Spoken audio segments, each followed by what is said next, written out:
Hey guys, welcome back to Objective Reviews. You've already read the title, so I'm just gonna go straight ahead into the unboxing.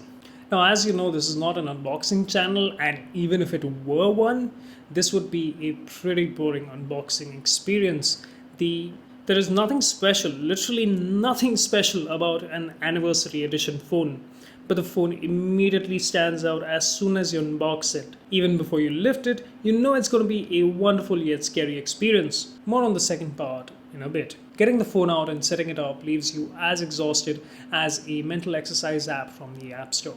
Just a lot of freaking steps. So let's quickly go over the specs of this phone. It has a 5.8-inch AMOLED display with a 1,000,000:1 contrast ratio and a peak brightness of 625 nits, or as it's more correctly known, candela per meter square, compared to its rivals which go all the way up to 1000 candela per meter square. This is also Apple's first proper HDR display conforming to Dolby's HDR10 specification. It's powered by the A11 Bionic SoC that we saw in the 8 Plus review, and also Apple's first GPU. Now this is what powers all those AR apps very smoothly without dropping any frames. It has an IP67 rating, but don't go around freezing it for over 10 hours and then later complaining. That's just silly. We get the usual 8 GPS, Wi-Fi, AC and Bluetooth 5.0 chips just like the 8 and the 8 Plus. Nothing new here. The phone is also fast charging and wireless charging capable. Wireless charging currently works with the Qi spec, while the more ridiculously priced AirPower Mat, I've been told this has nothing to do with Aladdin, will be coming later this year. The 2716 mAh battery on this phone is excellent. It got me through an entire day's worth of excessive use with only Facebook and Instagram's background fetching turned off, and it takes about 80 to 90 minutes to charge up to 100% from 10% using the 12-watt iPad charger, and about 130 to 140 minutes using the included 5-watt charger. So if you have one of those iPad chargers lying around, now would be a good time to grab those out and plug them in for the iPhone X. Now I haven't been able to find a good MiFi certified USB power delivery capable USB-C to Lightning or USB-A to Lightning cable. So yeah, there's no way I'm coughing up 60 to 70 bucks for Apple's charger and cable for fast charging, so I'm just gonna wait this one out. The OLED display, first on an iPhone, is beautiful, something not even Samsung phones have. It's unique in a peculiar way. The diamond-shaped pixel layout. This makes all the green sections on the images on your screen look a lot sharper, while the red and blues are a little bit fuzzy in comparison. However, the DCI-P3 color spec to which this screen is calibrated has more reds and blues in it. So this has me a little bit confused as to why Apple chose this specific arrangement of the pixels instead of the regular arrangement. I don't know. If you know the answer to that one, let me know down in the comments. Like other OLED displays on mobile phones, this one isn't without its flaws, or a flaw, a very specific flaw.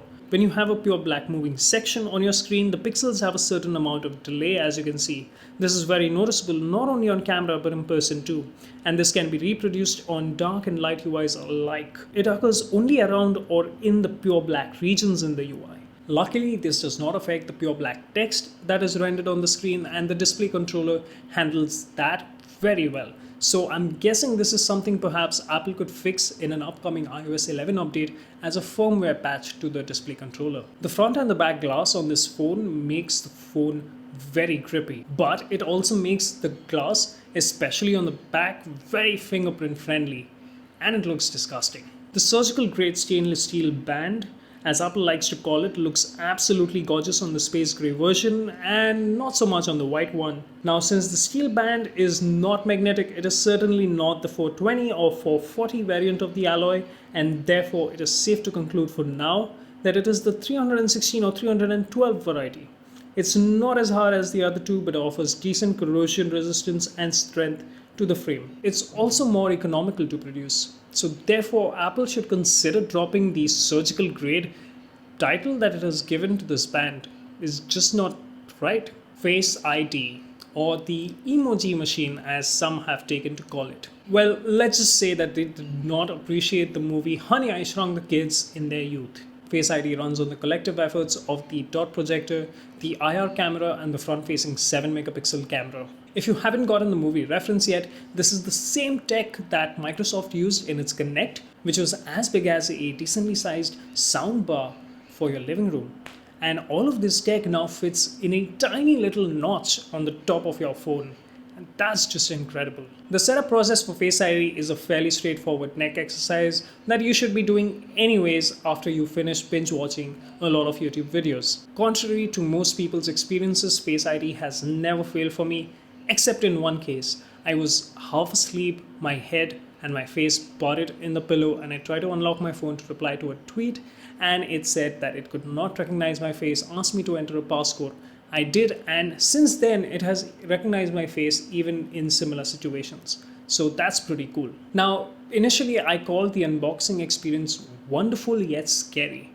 And for a very simple reason. The moment you open the box, what you're holding in your hand is a piece of hardware that costs $1,000 or 90,000 rupees. And that's just scary. My palms were sweaty.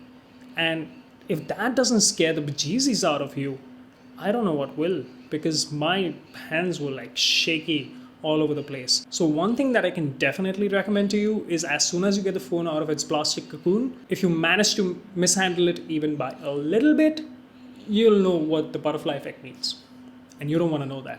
Now, my choice of case was a Spigen Neo Hybrid case in black. Yes, I know, I hate the black glossy plastic on it. It's just terrible, but this was the only option that I could get in a day after receiving the iPhone. So yeah, but I'll leave some of my favorite cases and links to them down in the description, so you can go check them out for your own phones. Now, if this hasn't convinced you to buy the iPhone 10 yet, maybe you should reconsider, because you can do two things. Number one, watch the rest of my videos in the same series and then decide to buy the phone. Or if you are wanting to buy the phone, you should do it probably right now itself, because in 9 months this is going to become the old new phone, because the next iPhone 10 is already in Apple's incubator. Well, if you liked this part of the review, hit the like button. If you disliked it, let me know down in the comments why you disliked it. If you're new around here, don't forget to hit the subscribe button and click on the bell icon so you get a notification when I upload new videos. I'll see you in the next section. Cheers.